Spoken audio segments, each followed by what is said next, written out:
ఏలూరు జిల్లాలో 10th విద్యార్థిని ఆత్మహత్య చేసుకుంది. ప్రేమ వేధింపులు తాళలేక విద్యార్థిని బలవన్ మరణానికి పాల్పడింది. కొంతకాలంగా మాధుర్ని మహేష్ వేధిస్తున్నాడు. నిందితుడిని శిక్షించాలని బాలిక తల్లిదండ్రులు డిమాండ్ చేశారు.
ఏలూరు జిల్లాలో 10th విద్యార్థిని ఆత్మహత్య చేసుకుంది. ప్రేమ వేధింపులు తాళలేక విద్యార్థిని బలవన్ మరణానికి పాల్పడింది.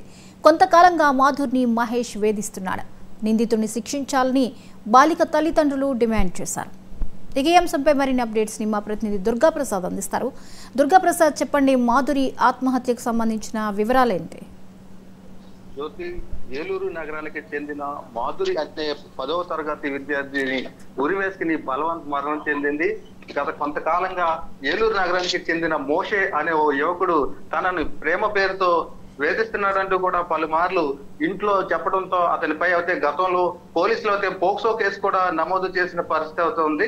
ప్రస్తుతం అతను బెయిల్ మీద బయటకు తిరిగి మరొకసారి మాధురిని ప్రేమ పేరుతో వేధించడం, విచిత్ర ప్రయత్నాలన్నీ చేయడంతో మాధురి మనస్తాపం చెందితే పురుగుల ముందు తాగుదాం అనుకున్న పరిస్థితిలో కూడా ఒకవైపు పురుగుల ముందు తాగి ఉరివేసుకుని బలవంత మరణం పొందింది.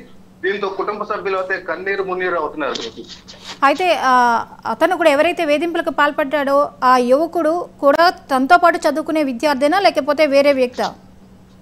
అతనికి చదువుకోవడానికి సంబంధం అయితే లేదు. తన చుట్టుపక్కల ప్రాంతంలో ఉండే నివసించే అతని వ్యక్తి అయితే ఇటు రోజు స్కూల్కి వెళ్లే సమయానికి అయితే తను బైక్ వేసుకొచ్చి కూడా ఇది రోజు తనని వేధిస్తున్నాడంటూ కూడా పలుమార్లు అయితే ఇంట్లో ఇప్పటికే మాధురి చెప్పడం జరిగింది. గతంలోనే ఇతనిపై అయితే కేసులు కూడా నమోదు చేశారు. అదే కక్ష పెంచుకుని బయటికి మళ్ళీ కేసుల నుంచి బయటకు వచ్చి మరొకసారి కూడా మాధురి అయితే హింసించడంతో మాధురి ఆత్మహత్యకి పాల్పడిందని కుటుంబ సభ్యులు అతనిపై కఠిన చర్యలు తీసుకోవాలంటూ కూడా కోరుతున్నారు. అయితే ఈ విషయం మీద మాధురి తల్లిదండ్రులు ఏమంటున్నారు?